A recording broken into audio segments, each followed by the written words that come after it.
What if I told you the Galaxy S25 FE just leaked in full before Samsung even announced it? Specs, design, everything. And the only mystery left is the price. That's exactly what happened when a retail listing in Portugal accidentally went live. And now we basically know what this phone is bringing to the table. The Fan Edition has always been Samsung's way of delivering flagship-level features at a price that feels a little easier to swallow. But this year, things are shaping up differently. The S25 FE seems like it's pushing closer than ever to the mainline Galaxy S series, which raises the big question. Is Samsung quietly turning the FE into a premium device rather than a budget-friendly one?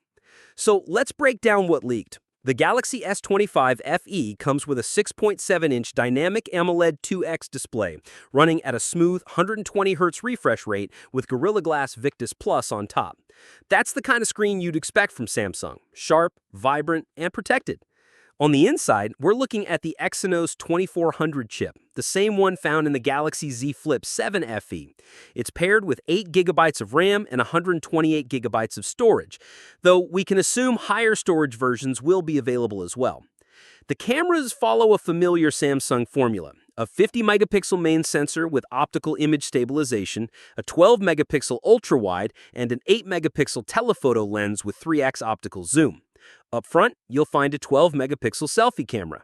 It's not a radical upgrade, but it's a solid setup that should hold its own against most mid to high-tier competitors.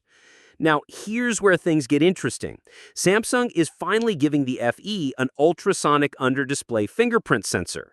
That's a nice jump from the optical scanner used in the last model, and it should make unlocking faster and more reliable. Battery life also gets a bump. A 4,900 mAh cell compared to the 4,700 mAh in the S24 FE. Charging tops out at 45 watts wired and 15 watts wireless, which isn't groundbreaking, but it's competitive. The phone's dimensions have slimmed down slightly too, making it a bit more compact while keeping the weight at 190 grams.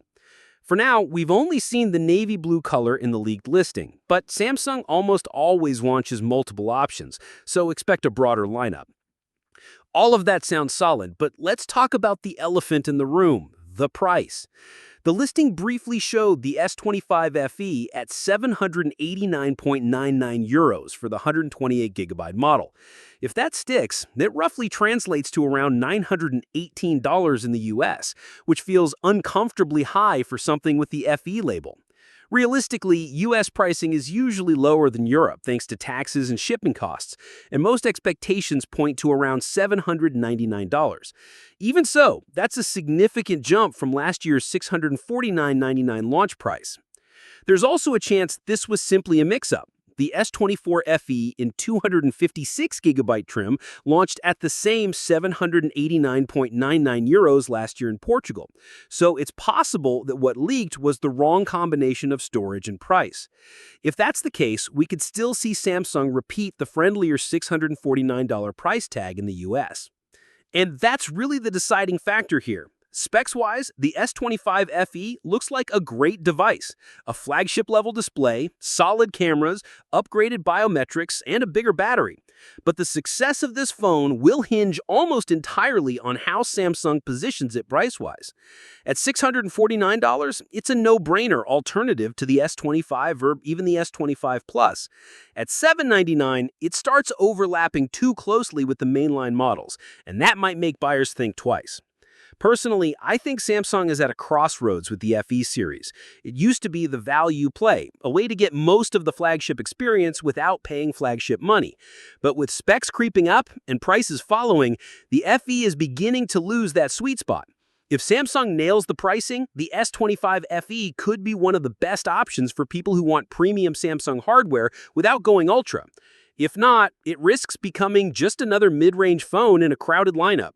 So the leaks basically leave us with one question: how much will Samsung actually charge for this thing? Because the hardware is there, the design looks solid, and the upgrades make sense.